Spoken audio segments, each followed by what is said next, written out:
Now next topic is mass and weight. Mass and weight या दोन्ही गोष्टी आपल्याला माहिती आहे. मास म्हणजे काय? मास म्हणजे वस्तूचं वस्तुमान आणि वेट म्हणजे वस्तूचं वजन. सारखे आहेत का दोन्ही गोष्टी? तर नाही, दोघांमध्ये काही बेसिक फरक आहे. मास आपण एम ने इंडिकेट करतो, ओके. आणि मास म्हणजे काय? Amount of matter present in an object. एका वस्तूमध्ये एखादं मॅटर किती प्रेझेंट आहे त्याला म्हणतो आपण अमाउंट ऑफ मॅटर. त्याला त्याचं मास असं म्हणतो आपण, ठीक आहे. मास म्हणजे काय? तर एका वस्तूमध्ये किती एखादा सबस्टन्स ठासून भरलेला आहे त्याला आपण त्या वस्तूचं मास असं म्हणतो. आणि वेट, वेट म्हणजे काय? तर वजन. वजन काय असतं? वजन is, weight is the gravitational force, gravitational force acting on that object. Weight is the gravitational force acting on that object. ठीक आहे. मास हे आपण एम ने इंडिकेट करतो. वेट म्हणजे असतो फोर्स. फोर्स त्याचा फॉर्म्युला आहे आपल्याजवळ mg, ठीक आहे. मासचं SI युनिट, SI एकक आहे किलोग्रॅम. आणि वेट आपल्याला माहिती आहे हा फोर्स आहे. जर फोर्स असेल तर त्याचं युनिट काय असेल? न्यूटन असेल. मास ही स्केलर क्वांटिटी आहे, म्हणजे अदिश राशी आहे. आणि वेट म्हणजे वजन ही कशी राशी आहे? सदिश राशी आहे. आणि एक महत्त्वाचा पॉइंट असा लक्षात ठेवायचा आहे की mass of object is constant at every place. Mass वस्तूचं बदलत नाही.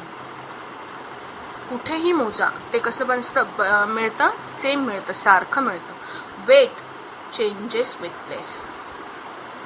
जागा बदलली की त्या वस्तूचं वेट काय होतं? चेंज होतं. एका पर्टिक्युलर जागेवर त्याचं वेट नेहमी कॉन्स्टंट असतं, पण जागा बदलली की त्या वस्तूचं वेट काय होतं? बदलतं, ठीक आहे. याचं एक एक्झाम्पल आपण कन्सिडर करूया. कशावर डिपेंड आहे वस्तूचं weight?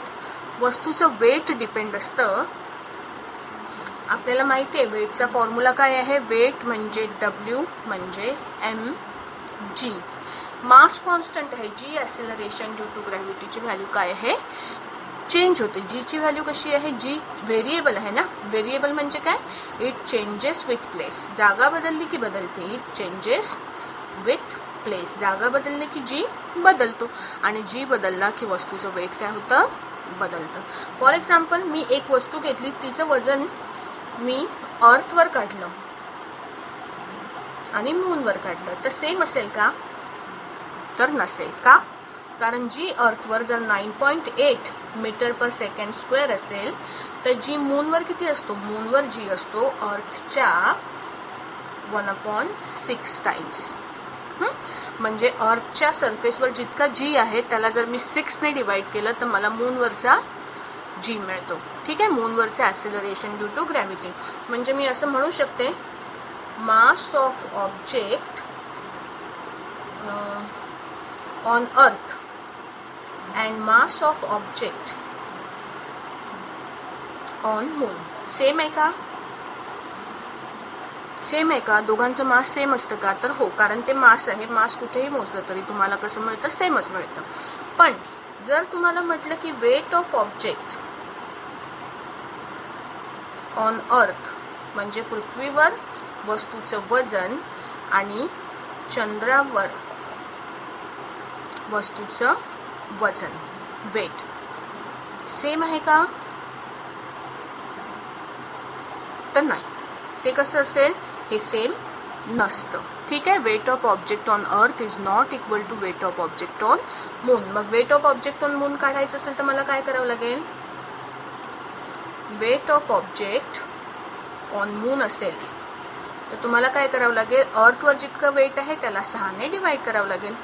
Weight of object on अर्थ त्या वस्तूचं पृथ्वीवरचं वजन त्याला डिवाइड बाय जर तुम्ही 6 कराल तर काय मिळेल तुम्हाला त्या वस्तूचं चंद्रावरील वजन मिळेल.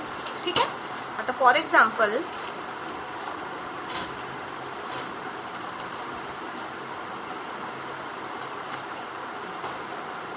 आपण एक एक्झाम्पल पाहूया की एक वस्तू आहे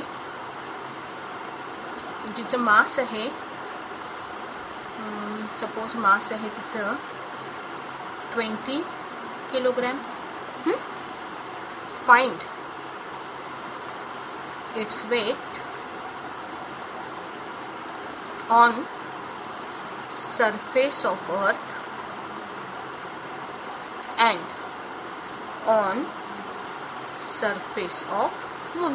तुम्हाला काढायला लावलं अर्थच्या सरफेसवर आणि मूनच्या सरफेसवर याचं वेट किती आहे ते काढायला लावलं. पहिल्यांदा on surface of earth it is equal to weight equal to mg. सोपं आहे. mची व्हॅल्यू 20 इंटू जीची व्हॅल्यू 9.8 इक्वल टू मल्टिप्लिकेशन करून घ्या 0 2 16 2 9 18 आणि 1 19 एका डिजिट नंतर पॉईंट म्हणजे हे आलं 196 न्यूटन. ओके. आणि हेच जर तुम्हाला मूनवर काढायचं असेल तर तुम्ही काय कराल, मूनवर वेट, आता मी पुन्हा कॅल्क्युलेशन नाही करत, आपल्याला फॉर्म्युला काय माहिती आहे, वेट ऑन अर्थ अपॉन 6. चला काढा. वेट ऑन अर्थ आहे 196 न्यूटन अपॉन 6. साइन 3 18 साइन 2 12 उरले किती 4 6 6 36 32.6 न्यूटन. ठीक आहे. तर हा रिलेशन आहे वस्तूच्या मास आणि वेटमध्ये. आणि मास वस्तूचं प्रत्येक ठिकाणी कॉन्स्टंट राहतं पण वेट जागेनुसार बदलू शकतं. ठीक आहे.